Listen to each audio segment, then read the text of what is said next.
Dear sirs, we are afraid that we shall be unable to recover the total sum due on your claim unless you adopt different measures.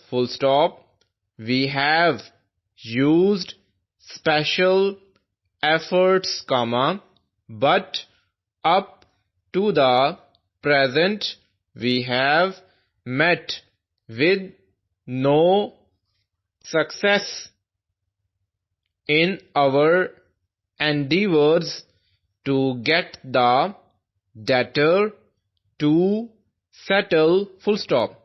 We are unable to collect any money, nor can we extract any promise from him.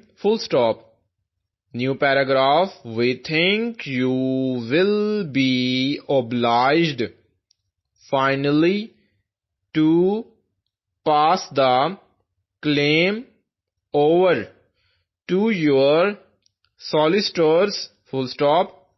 Please notify us if you wish us to proceed with the case and take this step for you.